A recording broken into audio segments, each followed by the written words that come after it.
And so, to discover the perfect peace that is divine wholeness,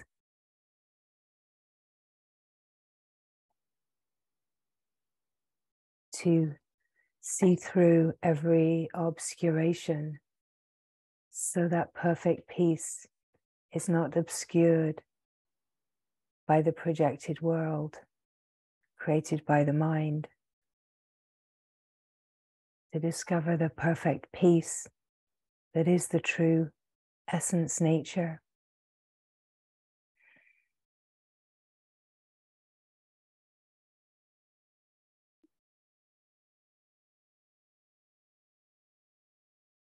And that it starts with being, simple being, that we come to the I am presence to feel the felt sense of being. The I am presence that just simply is.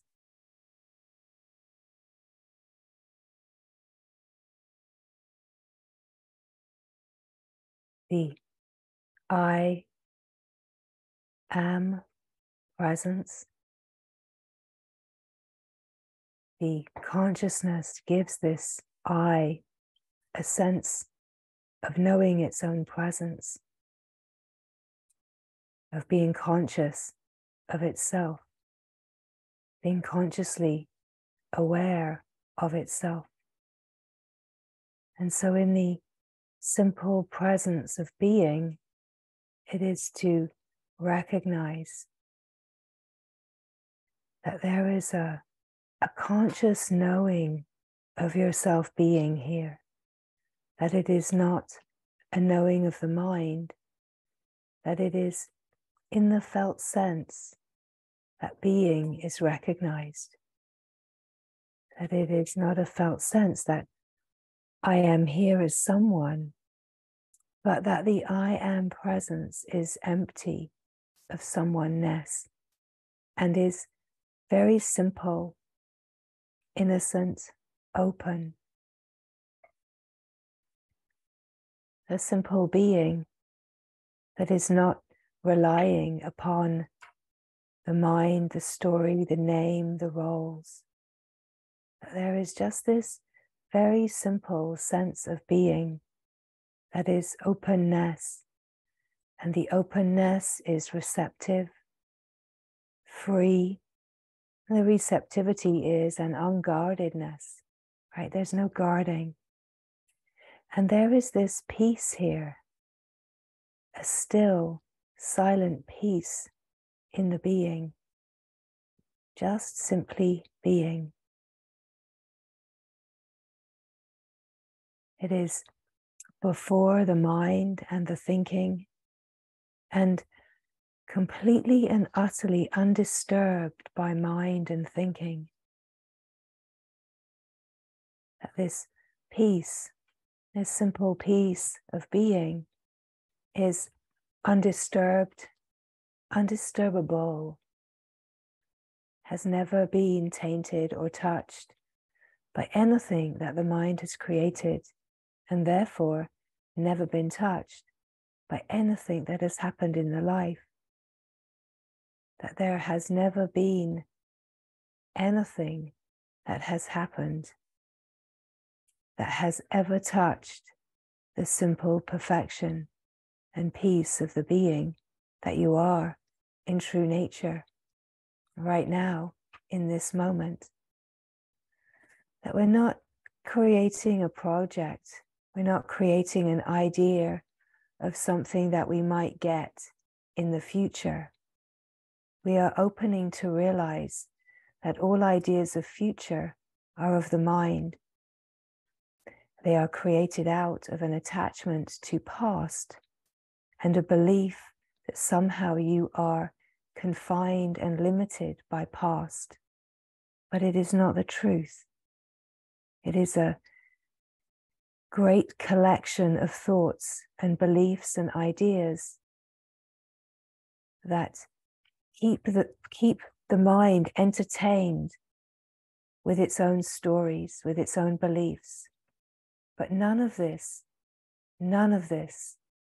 mind content, the content of experience, ever touches the perfect peace of the being. And the great glory is that in direct experience, we can confirm this in this moment. And this is where the invitation invites to just feel the felt sense of being. Notice that the felt sense of being is peace, is still, a still presence that is peaceful and simple and utterly untouched by any thought, aware of thought, aware of the moving, changing, and yet untouched, undisturbed.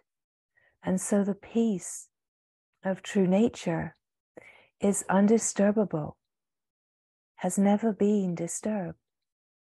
And just to confirm this in the direct experience is a freedom.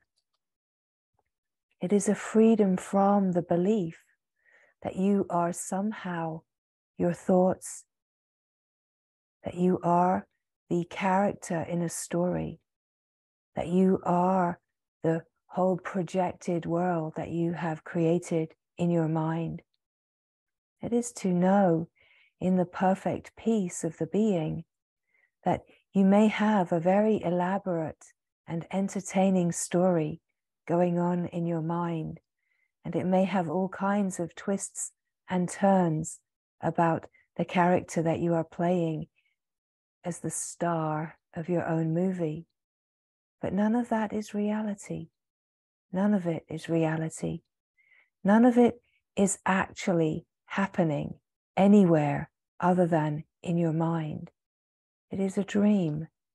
It is a whole dreamscape that has been believed in. And we cannot understand with the mind, with more thinking, how is that possible? How? Right? It feels so real. So we cannot find an answer to give the mind an explanation of how it is creating a dreamscape, none of which is true.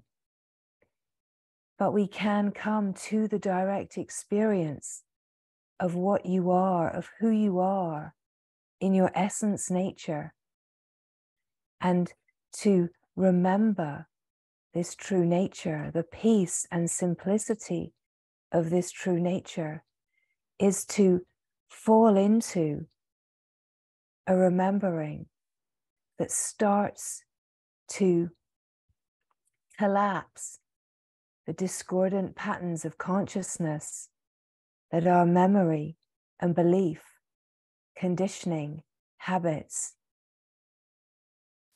Collapse the attachment to past and the story and the habit to draw upon the past as a way of defining yourself, and therefore using that to create a future that's going to be better or different.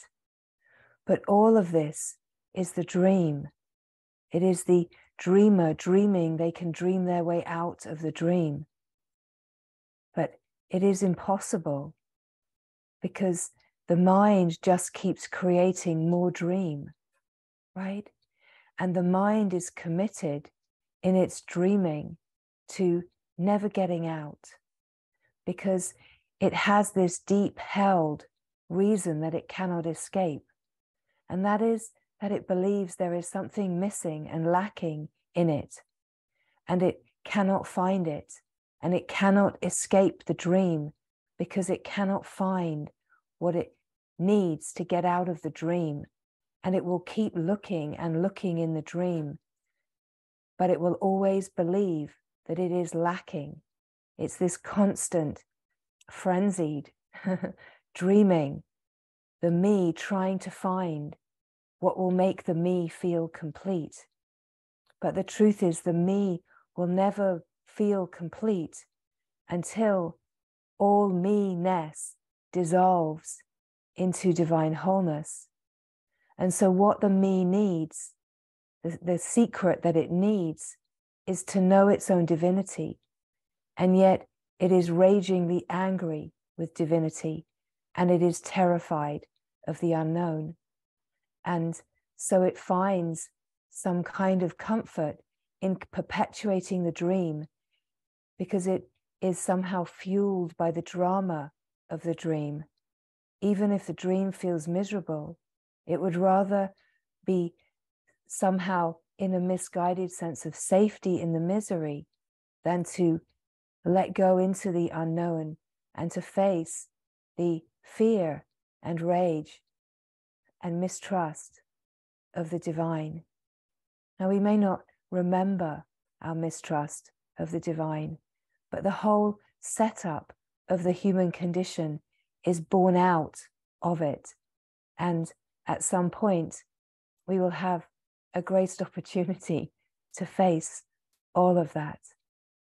So, in this moment, in the direct experience, we can recognize that there is a simple felt sense of presence which is open and free, that there is peace here, there is simplicity here, and the peace and simplicity is completely untouched by the meanderings of the mind.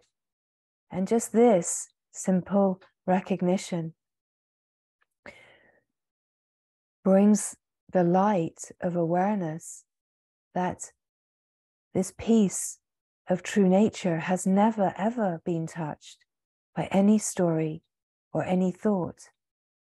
That aware being can watch the thinking, can watch the appearance of the world, but awareness itself is absolutely untouched.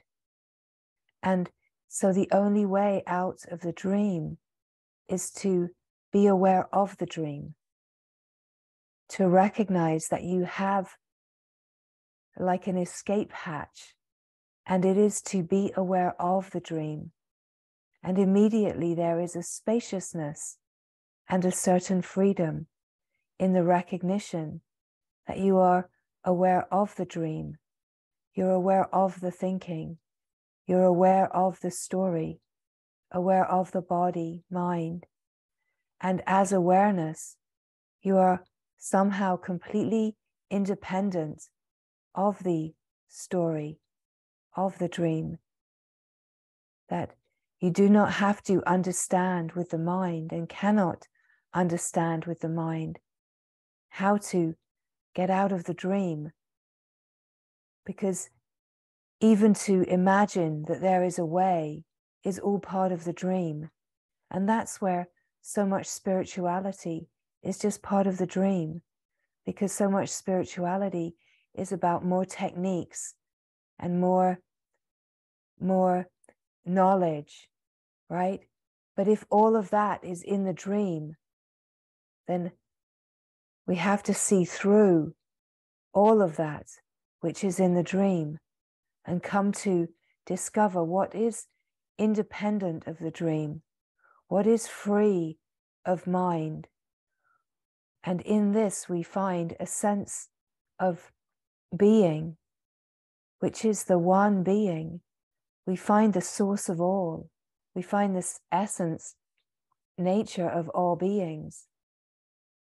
We find the oneness of the heart, the spacious openness that is before the dream.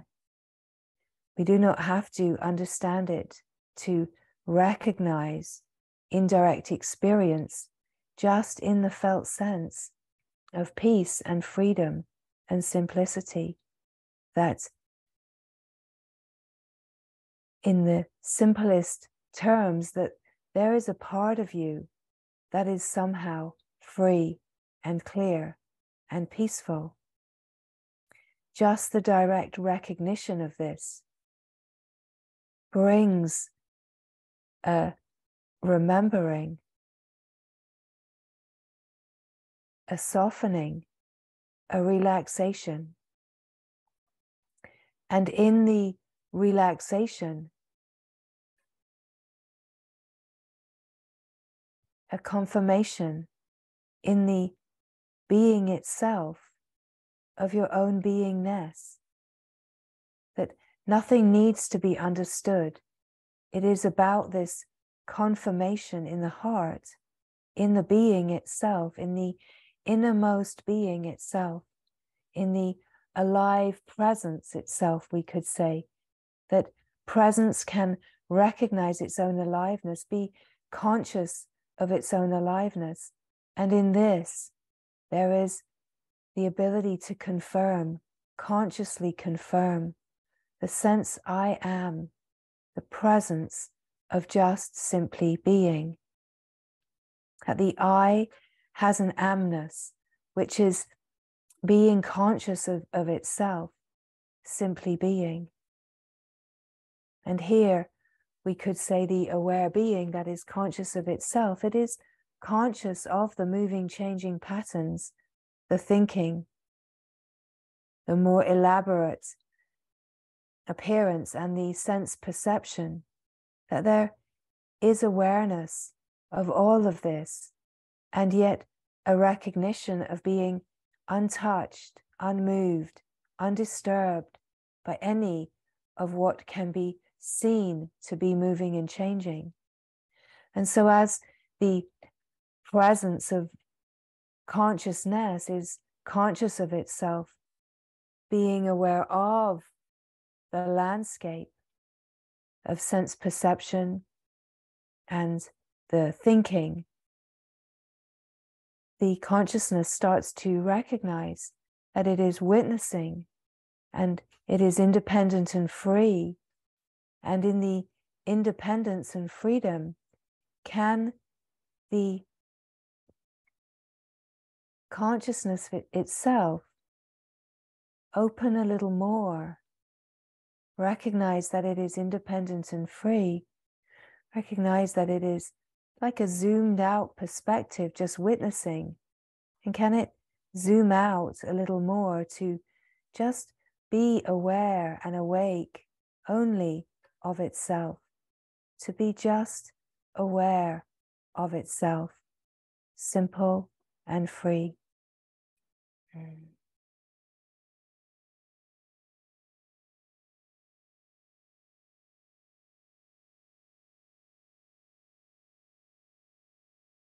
That the simple, aware presence, recognizing itself, conscious of itself, there's a sense of knowing, and it is the simple and pure knowing, pure knowledge, the being itself, the knowledge of your own presence, free of mind, free of thinking, free of sense perception, that there is this felt sense of just being, and there is freedom here, there is peace here, there is openness here.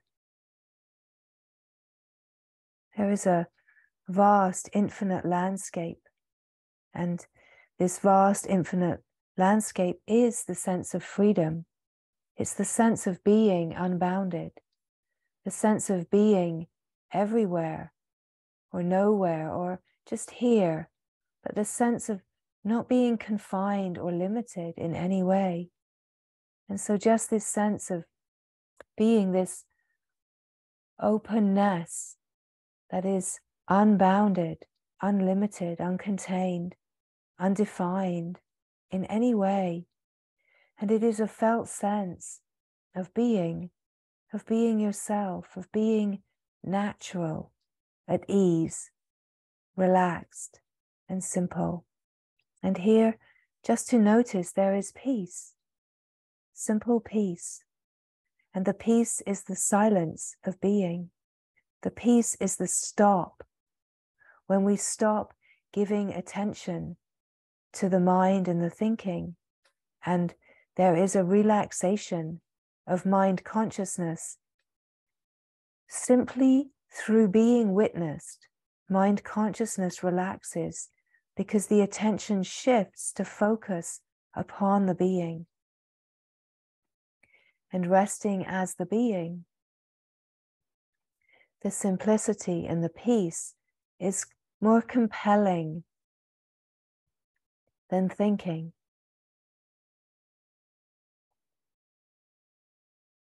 And so there is a falling in to the felt sense of just being, just simply being.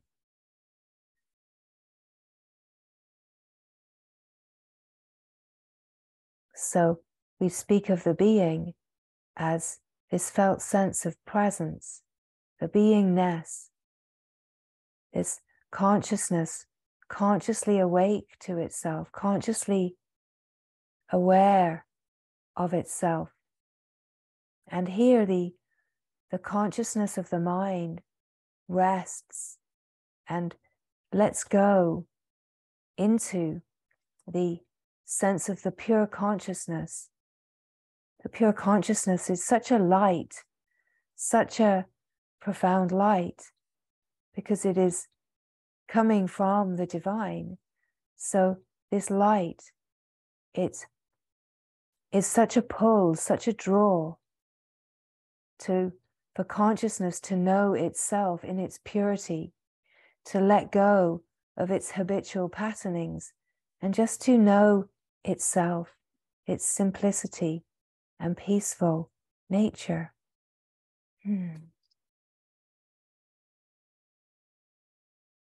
So the sense of the openness, the unboundedness, is the sense of being freedom, being peace, that the true nature is this peace, that you have never left the peace that you are. You have never left the simple being that you are. And just to feel the rooted confirmation of this truth, that truth is the direct experience of yourself, just simply being. The recognition here is that you are not the mind or the story. You are not the person that you have thought yourself to be. You have never been defined or confined in any way. And there is such an alive flow in the knowing where this recognition lands.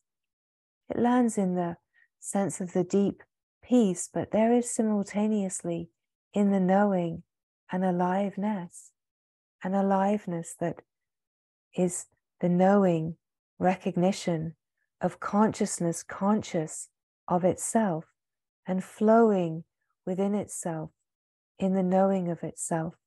And this flow within itself is the flow of intelligence, the flow of divine intelligence, where there is all wisdom, all knowing. It is a field, the ritam, it is a field of knowledge, of pure wisdom. And so we open to this field of awake intelligence that is flowing within itself. And you see here there is a sense of understanding, but the sense of understanding is not of the mind. It is the intelligence of consciousness recognizing itself and recognizing its own mechanics, its own functioning within itself. It's like a wisdom, the way that it knows what it is and how it moves. And of course, the mind can never understand this because it is so fine and so subtle, and the mind consciousness and its way of learning is much denser. It can only grasp and think within a much denser fabric. And what we're pointing to and opening to is the subtle, fine resonance of being, and the fine awake field, which is an awake field of resonance, of silent resonance, that is intelligence. And it is here that true knowledge is flowing as life, flowing within itself. And the mechanics are creating the appearance, and everything that we think of as the me and mine is all consciousness. It's all a show. It's all like a magic show being created out of consciousness. And it is not at all the way that we think it is. But we cannot explain that to the mind because it is too subtle and too fine for the mind to grasp.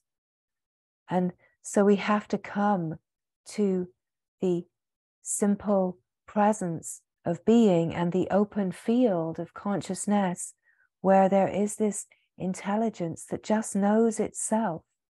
Nothing else needs to be known. It is the openness to know yourself, just simply being. It's all about the resonance, the fine resonance of being, and attuning to this resonance.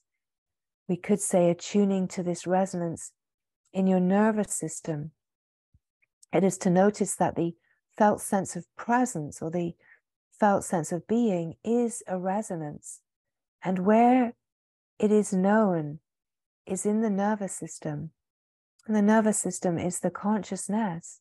So the alive resonance of recognition is like the antenna picking up the subtle frequency of true nature. And here it is just about resonating with truth. It is attuning with divinity, attuning with the finer frequencies. And here, nothing needs to be known, only the knowing of yourself, only the knowing of true nature. And here, everything unfolds all by itself.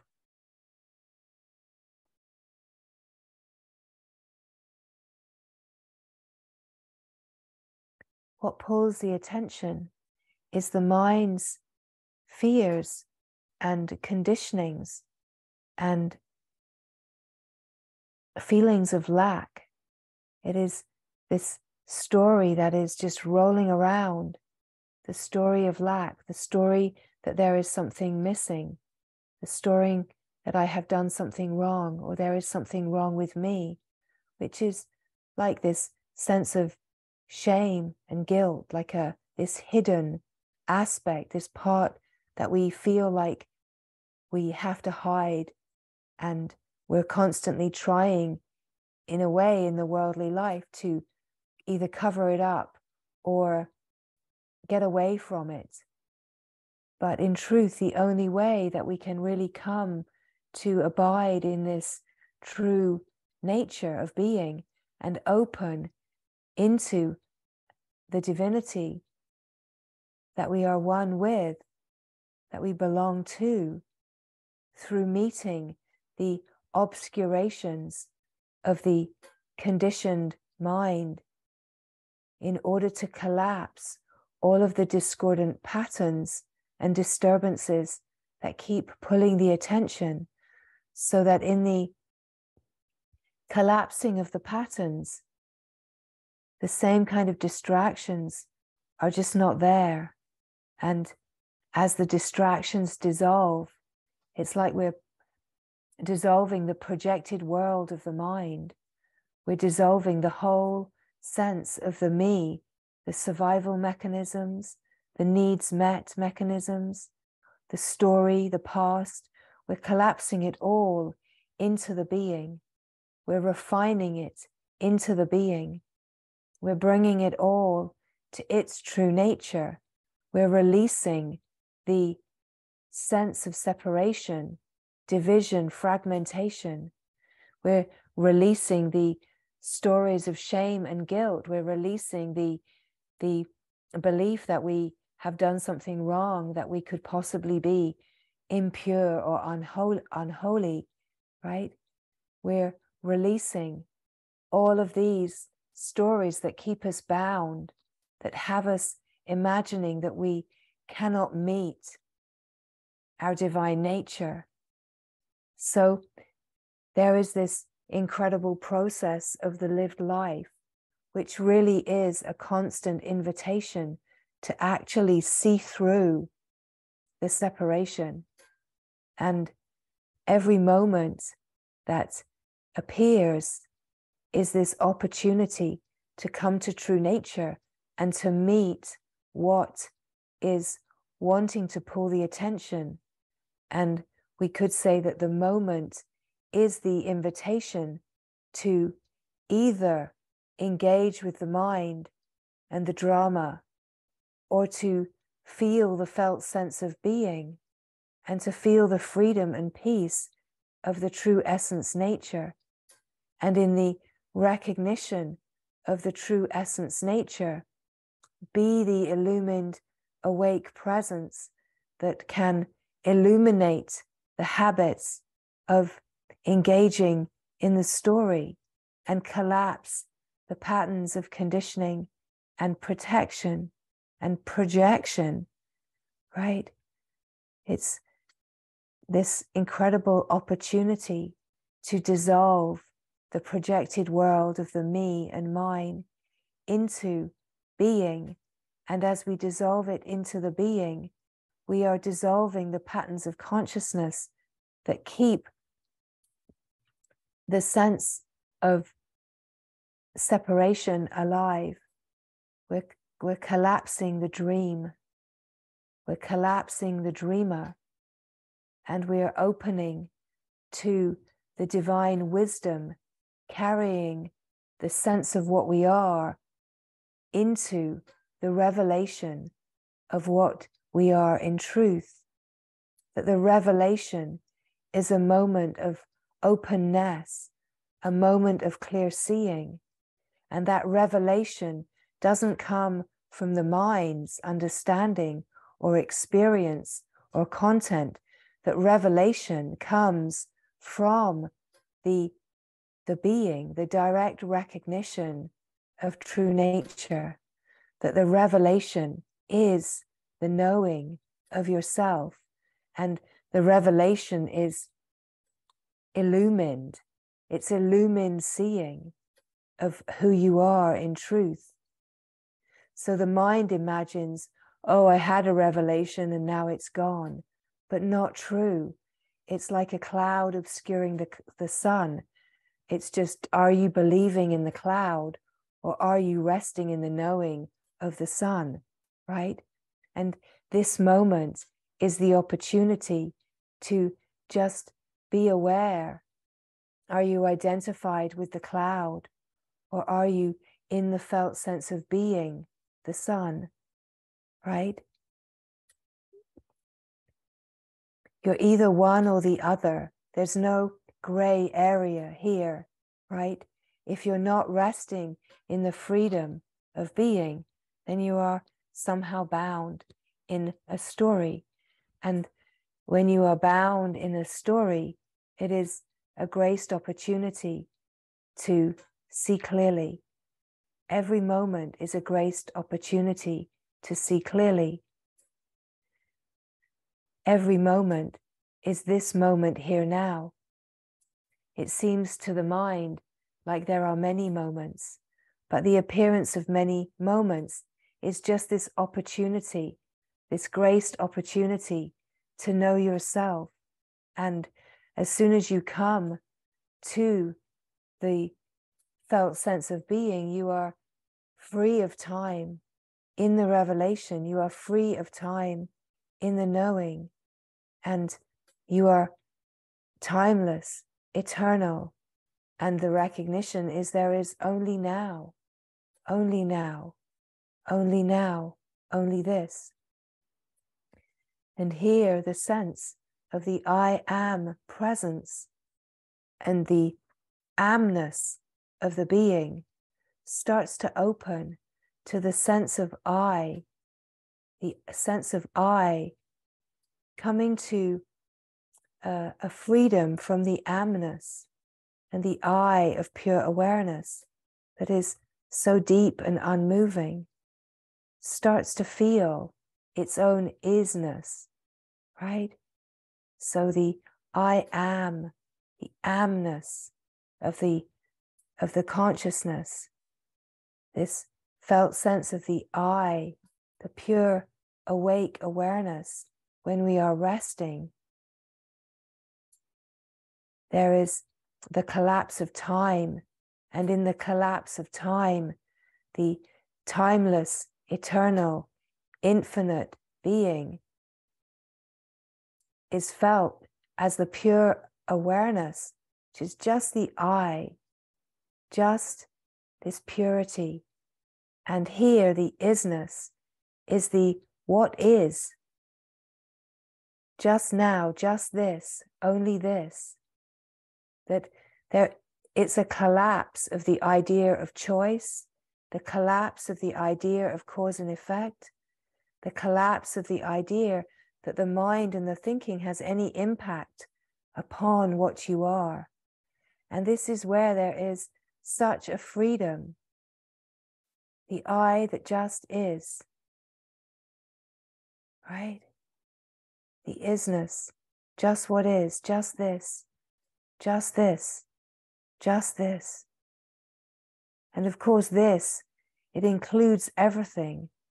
But what is everything, right? Where is everything known? Because we have come to recognize that the projected world is not a reality. That the mind's projected world and the story collapses into this presence of being. The projected world collapses in, the dream collapses in. The dreamer collapses in, and there's just this felt sense of being. The felt sense of being.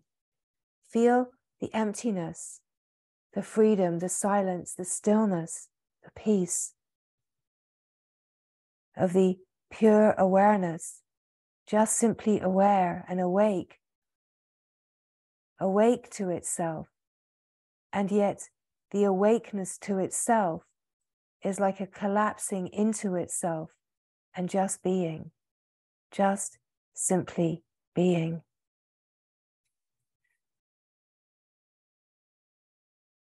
And so time and space collapse with the projected world.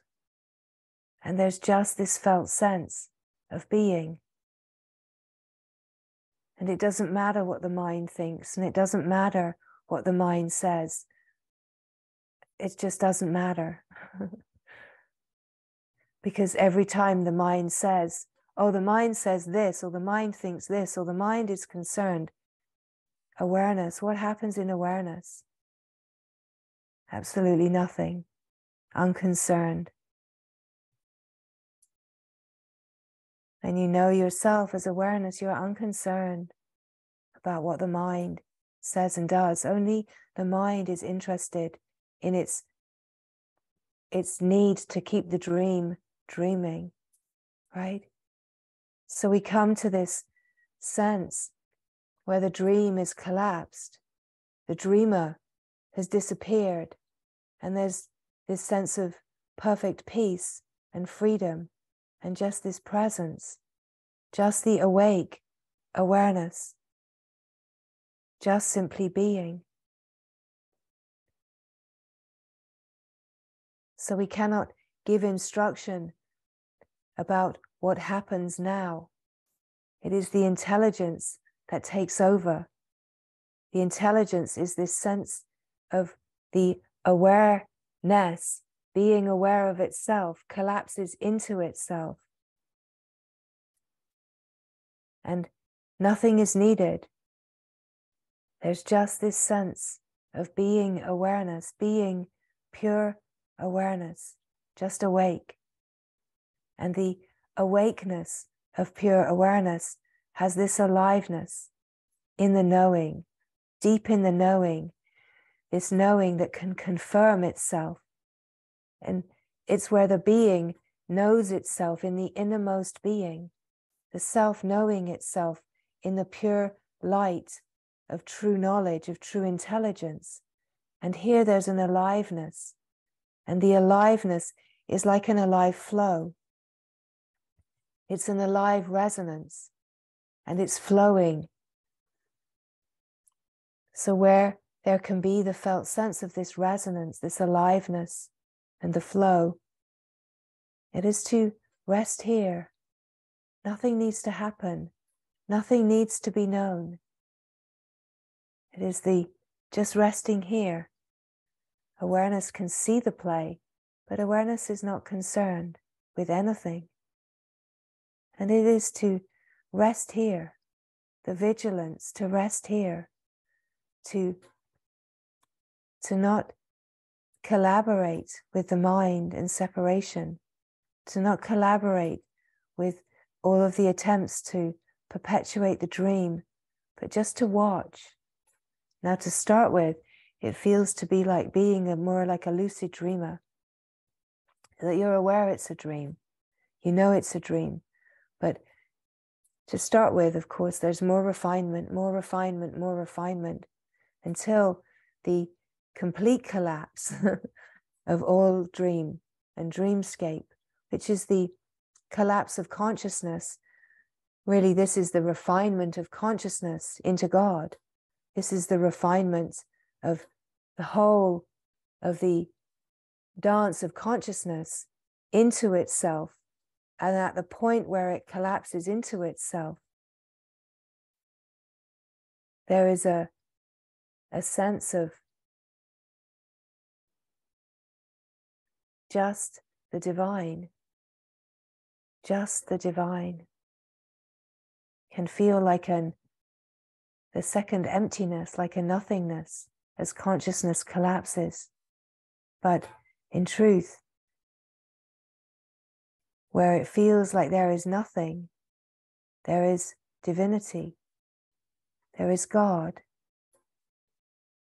And so this whole process that we are unfolding through, that it seems like in the play of time that we are unfolding through, is essentially a process of collapsing the dream, collapsing the projected world, collapsing the distortions of the surface of life, and dropping into the knowing of God, of Ma, of divine wholeness, and that what we are is that divine wholeness, that we are this wholeness right now. So we can taste it in the peace, we can taste it in the being, and there is this natural flow of life that is moving to refine itself and bring every thread back into the remembering of wholeness. And now how this happens smoothly is when we rest as the awake, aware being, that is the openness that welcomes everything, the openness that receives everything. And here is the rebalancing of the great imbalance. And here is the rebalancing and the revealing of the great misunderstanding that creates the illusion of separation from the divine, the separation from wholeness. And so the collapse happens as we refine through our lived experience all of the obscurations that keep us from God, that keep us from everything that we are longing for. And now it doesn't matter what words that we use, but essentially the deepest longing of every being is to know God. And of course, in that, it is to know love. It is to know the love that you are. So our longing for love is our longing for God. Our longing for God is our longing for love. And in the dream, there is a sense of that we are somehow lacking, or that we are somehow impure and unholy. That means that we are not worthy of love, or we are not worthy of God, that we are not worthy of the holiness, of the sacredness. But the truth that we discover in the perfect peace of this moment is that we have never been broken. We have never been divided. There has never been unholiness. We have never been anything less than pure. That this peace gives us, in the simplicity of being, the indication of the purity.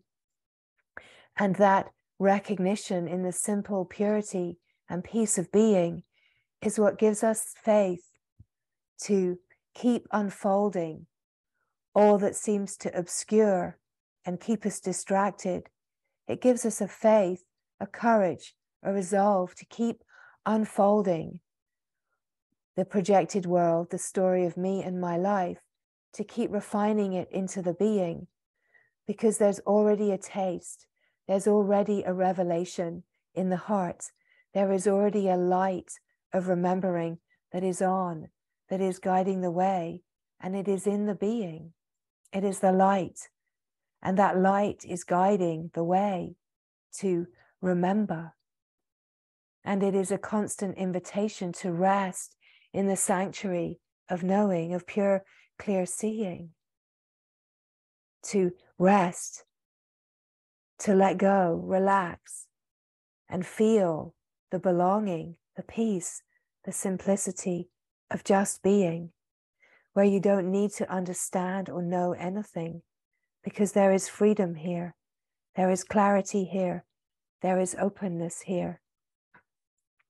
And we are being carried into the great possibility of our mission, that our mission here is of the sense of a human life, that the sense of the human life is here with the possibility of collapsing the illusion of separation, the delusion of the mind, and opening to the simplicity of being, and being a vehicle that collapses and transmutes the whole discordance of the collective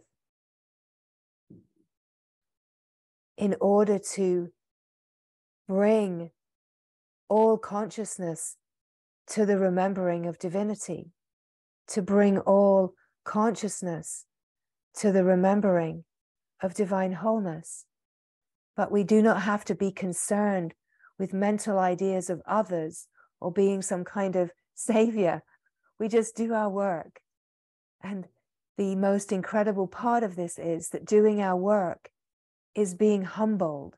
It's about surrender.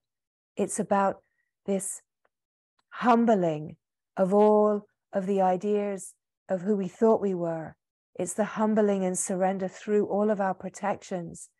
It is meeting all of the places that where we have to feel our unworthiness, our fears, our mistrust, and our stresses, and facing all of it. But the glory is that we face it all with the light of divinity shining inside, right? We face it all. We face the mind. You face your own mind with the light of divine knowing shining in you as the being.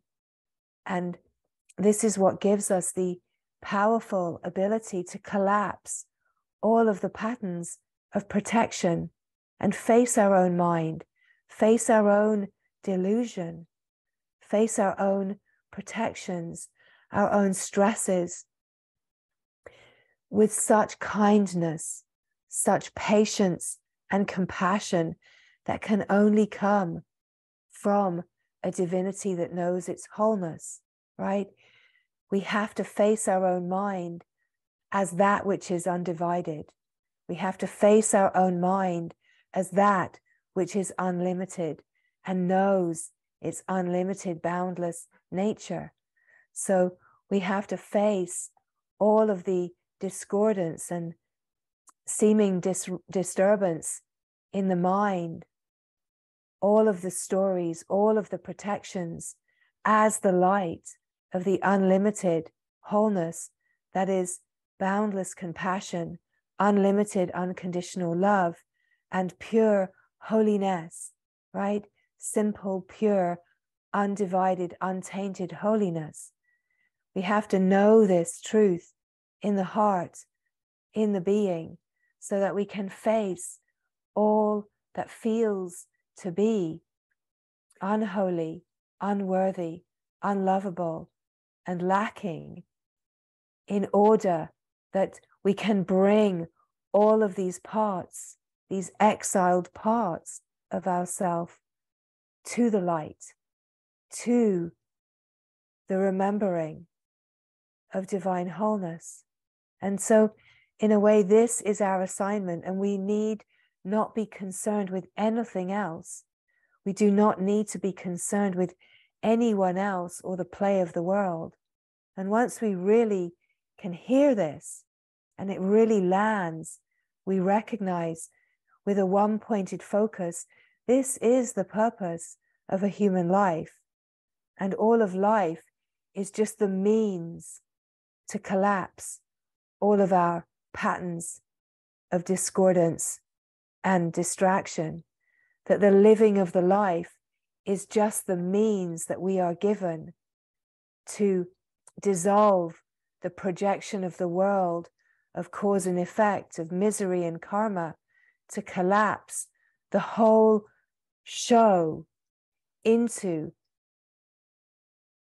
the divine wholeness, the remembering, right? And as we're collapsing it, we collapse the sense of the dreamer more and more. To start with, we're collapsing it, and we're moving in consciousness to know more of what we are. But let's say that in the moving in this way, we're coming to know the oneness. We have to come to know the oneness, the sameness. But coming to know the oneness and the sameness isn't about the experience in the world.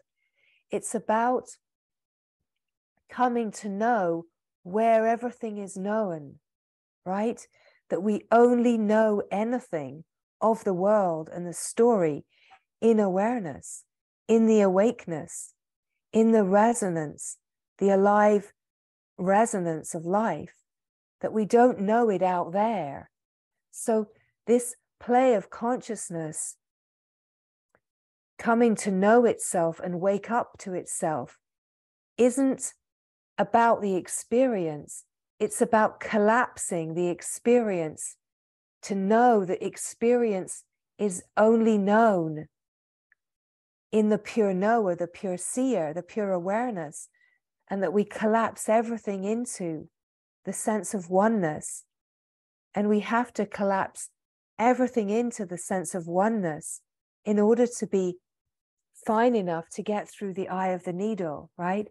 So this one-pointedness, it's like we're making the thread so one-pointed in order to enter the remembering of divinity, that we're pulling in all the threads and we're making that thread so fine that there's not even a subtlety, right? So we can see, if you try to get a thread, even if there's one really tiny little minutia that's not perfectly aligned, the thread won't go through the needle. It will get stuck, right? We have to come back and refine it. And so this is what most of the life is, right? This is what a lot of the life is. And this still feels like a play in time. And what grace that we have this divine play in order to refine and refine and refine. It's this possibility to keep refining. But in this refinement, when we know the being, it's to keep coming to the sanctuary of clear seeing, of knowing the grace and the glory of the divine sense of wholeness in the heart, as deeply as the resonance can be recognized. And here we're refining, and as we're refining, we're actually just opening to finer and finer frequencies of our own nature. This is where it's only about the resonance. It's only about the nervous system. And where everything is known is in this nervous system, which is constantly refining and refining out of the denser mechanisms of reaction and being triggered and charged into the felt subtle sensations and being able to be present with sensation and refining and dissolving sensation by being present with it and opening with sensation to the unboundedness of the true sense of what the nervous system is, of what the body is, of what sense perception is, that we're opening through the resonance of it all. And this is where this one-pointedness starts to be so focused to recognize the purpose of the human life is just to know God, is just to know God and to collapse the projected world, to dissolve the distortions, the discordance and disturbances of the me and mine into divine wholeness. And we don't need to know anything beyond that, because it would only be the mind that would need to know beyond that, right? Because there isn't anything beyond that that can be spoken. We can speak of and guide and support through all this refining and collapsing. But once we are in God, we just meet in God. And the knowing of God, the knowing of Ma, of this truth, this supreme truth, it is freedom from the mind. It is freedom from the projected world, because we have dissolved that. We've pulled out the entangled threads in the collective. We've dissolved any sense of karma, and we are freedom. We are freedom. Infinite, unbounded freedom. Sat, Chit, Anand, right? We are the nectarine ocean of bliss flowing within itself in the pure and simple knowing of itself. And this is the undivided, undisturbed wholeness of divinity. And this is what we are here for. It is not reserved for anyone in particular. It is the true nature of all beings to see through the illusion of separation, the delusion of the mind, and abide in God. That there is only God, only divine wholeness. And we come to the knowing of this through the intelligent mechanism, the flow of intelligence, the flow of life. So we start to see what life is, that life is the means.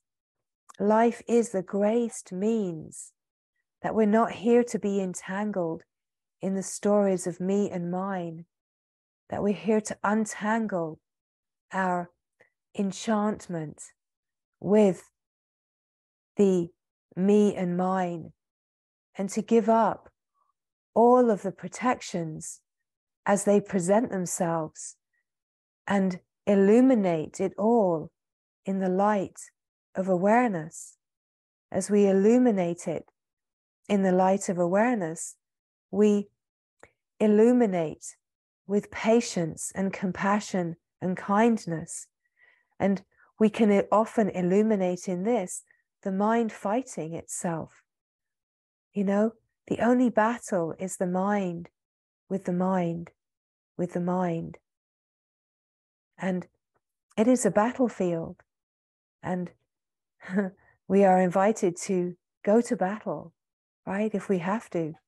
And what is the battle? The battle is saying no to what we can see is not true, saying no to collaborating with separation, saying no, right, to the habits and conditionings as they arise. So we can come to a sense of being, and we can live in a sense of being in a worldly way, where conditionings still play and habits still play. We can feel a certain sense of freedom, but this is not freedom. This is not the glory. And we are here to know the glory. And not only that, we are here to venerate the glory, to shine the glory and bring the glory to the surface of life in the way that it is. So we're here to live in our humanness as the shining glory, as the light, as the love. And really, our whole functioning is just about shining as this truth, through living this truth, through modeling this the living of this truth, by not collaborating with separation and being love, right? Loving through presence. Essentially, of course, what we are loving is our own mind. This is all we are really loving, is our own mind. We're loving our own mind, but it may look like we are loving characters in our dream. But love away. Love the characters in your dream until you know where you meet those characters in your dream is in love, in the oneness, right? This is, in a way, how we dissolve any sense of otherness, so that we know that any sense of a character or other in the dream is just the same love. We are all one in God. We are all one in love. And our mission is to know this and shine in the knowing of this, shine on the surface of life as this, and be the vehicles of service to dissolve the whole collective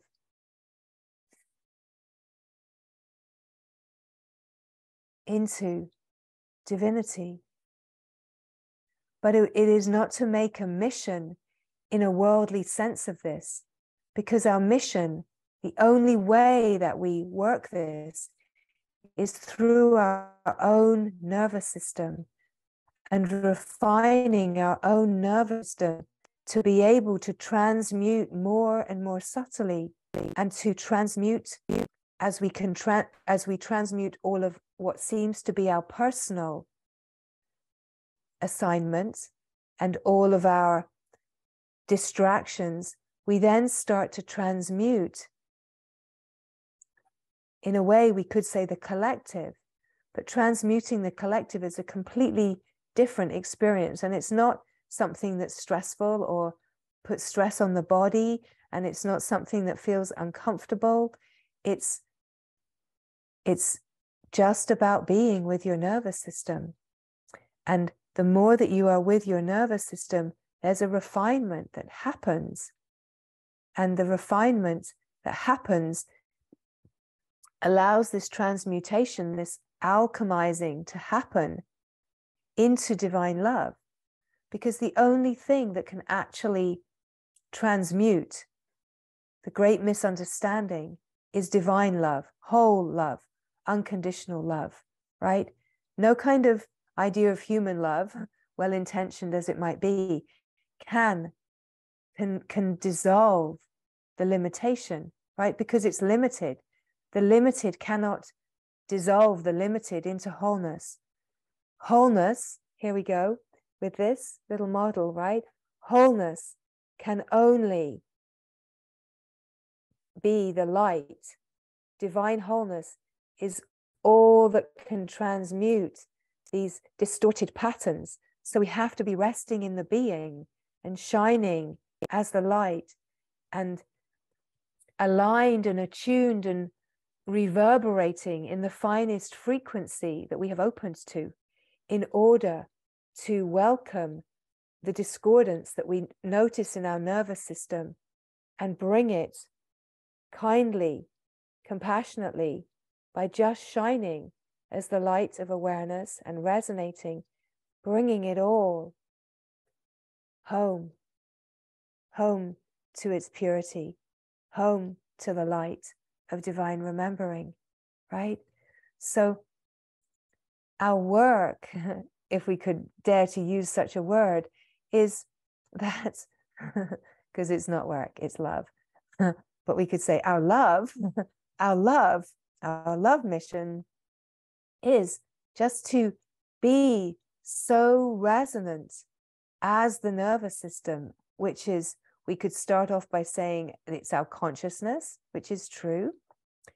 But as we refine and refine, we just start to be aware of this as the divine, right? As the bliss, as the bliss, as the nectarine bliss, the alive bliss, right? So we open to more and more subtlety. And that's where it's not about what's out here, how we're seen, how are we doing, getting approval, getting permission. It's all about coming to an autonomy in our own recognition. Now, in the process, yes, we need guidance and we need pointers. We need support and companionship. And the grace is that as we deepen, we create that. It's offered, it comes forward, right? It's profound how it comes forward. And so that we can use this graced support to see through the patterns. Because if we don't have pointers and support, the mind will just be back on a rampage, right? It will just start on another thread. It will just reinvent itself. It's like broom, right? It just keeps cropping up again. Just keeps popping up again. You got to pull it out by the roots, right? So this is the uprooting of the delusion that we're speaking of. We have to uproot the delusion, and we uproot the delusion by resting in the being, resting in the truth, shining the light of awareness in the knowing of being the awareness, in the purity and the peace, and then shining the light as the life unfolds and illuminating all of the patterns of distortion and conditioning, so that we can see through our protections, our innocent protections, and we can, with such compassion, shine the light so the innocence of it all can be illuminated. When we come to know our own innocence, our own purity, our own holiness, we know the innocence, purity, and holiness of all beings. So again, we stop projecting out, because we know that there is only this innocence, this purity, this holiness.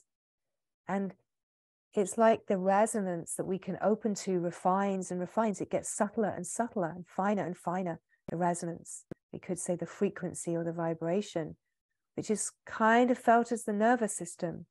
It opens, feels to be the consciousness, consciously awake to itself. It opens to be the intelligence, the flow of intelligence, the bliss, right? It's just opening to itself in finer and finer frequencies. And in these finer frequencies, it starts to be recognized. Oh, there is God here, right?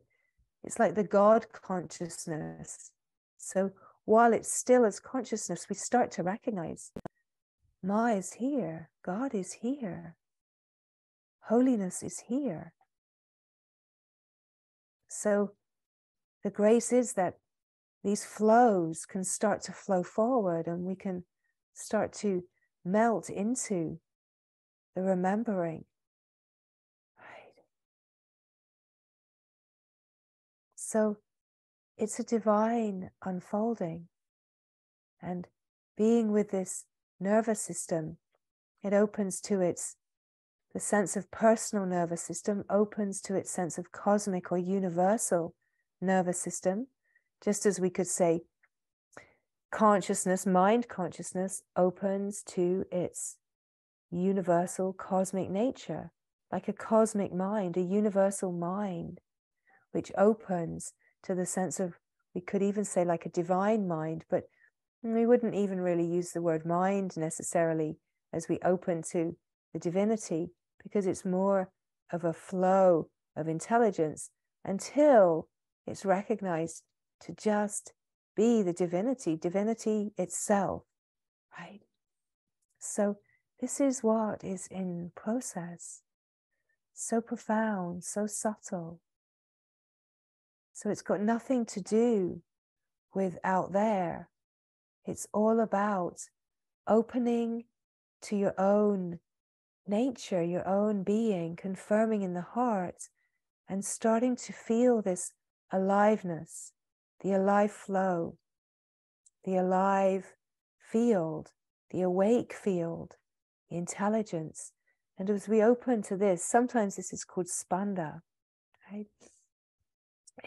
We open to this incredible wisdom that is just moving within itself to refine itself and bring itself to the most profound remembering of its divinity. Now we could say that right here in this moment, you are this divinity in its wholeness. You're not separate from it. You're not divided in any way. You are this. And yet our ability to know this is obscured by the mind, by the karmic obscurations, by the habit to distract, and by conditionings, right? So this is why we are refining and refining and refining. We are also refining and culturing the ability the nervous system has to receive the divine resonance, right? A nervous system can only go as far as it is cultured to go. So we are also, through being the being and feeling the bliss and the simple contentedness of being the being, we're refining the nervous system. Receiving infusions refines the nervous system. We're refining the nervous system to culture it, to be able to receive finer resonances. And so this is all naturally happening. As soon as the divine can recognize, let's say, a nervous system that can hold a frequency, it will bring that frequency forward, right? We could say she's very keen to get to the surface of life, right? The glory is very keen, very alive, with a natural momentum, let's say, to get to the surface of life, because the more that shining glory is venerated and celebrated and shining, loving on the surface of life, of course, the more the transmutation of the collective can happen, right? So this is what is happening. This is what is in process. So perhaps you can feel in this that there's nothing personal in this. There's nothing here for the me. And the me might say, oh, golly, that sounds like a bit of a, a lot of work. I think I'd rather just, put my feet up and watch TV. No problem. No problem. Go ahead. Go ahead. No problem. Because only the ones that are ready will come, right? Only the ones that are ready, that are being called into this truth, right? If you're not called, it's going to feel like a lot of work. The spark has to be enlivened, right? No one's being dragged by the hair into this. It would be impossible. You can only be guided to know this is even possible by your own longing. Right? So it's the divine awake in you. It's the divine awake in you that awakens and starts the sense of seeking, starts the sense of searching. And of course, the great misunderstanding causes us to search out there when it's all in here. But we have to go through whatever we have to go through, searching out there, to be humbled and refined and purified enough to be able to even recognize the inner path. We can't even subtly perceive the inner path until the consciousness is refined enough to be able to recognize that even this possibility, right? So it doesn't matter about anyone else. It doesn't matter what's happening in the collective. It doesn't matter. And in actual fact, the greatest glory is to actually stop with the news, stop with the newspapers, stop with the magazines, right? Stop all of that nonsense. Because that's collaboration with separation, right?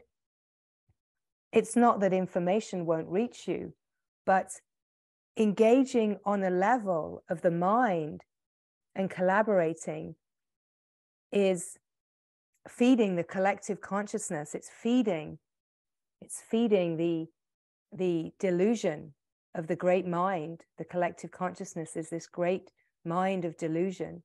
So we have to come to be able to recognize the resonance of a purity of truth that is not engaged in that delusion, right? The mind will try to contest it.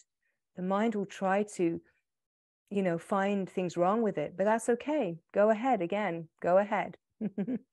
Because we're not concerned with the mind, and we're not disturbed by the mind, and we're not put off by the mind, because love is greater.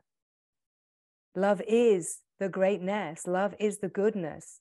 Love is the divinity.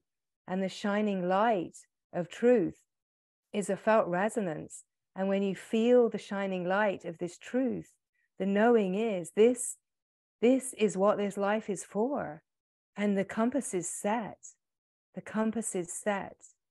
And in a way, this is what this satsang is for. It's for the ones where the compass is set, or is in the process of being set, where there is a pull, because the spark in the heart of the divine is already awake and illumined. And so we just keep sharing this truth, keep speaking this truth, keep shining and loving, meeting life, dissolving life, shining and loving, meeting life and dissolving life into life. We're dissolving all sense of my life into life itself, being life itself, that knows how to harmonize itself and balance itself. We're handing it all over to the intelligence. We let go of being the doer. We let go of even being the surrenderer, right? We just enter the flow of surrender. We enter the flow of surrender. This is what we are here for. So, it all starts with the felt sense of being here. And as we feel the felt sense of being here, there is a resting, deep, still, silent, and a peace, a perfect peace that has never, ever, ever been disturbed, ever. And in here we find the faith, a rootedness, a freedom, that we are this peace. This is the silence of being. And in this peace, we are touching God. We are touching God in this peace.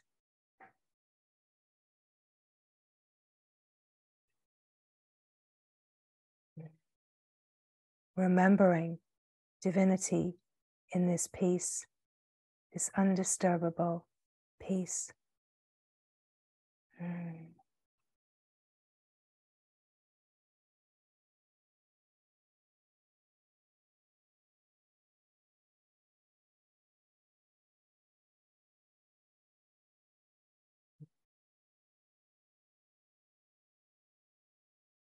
So resting here in the peaceful glory of what is, just like this, here now.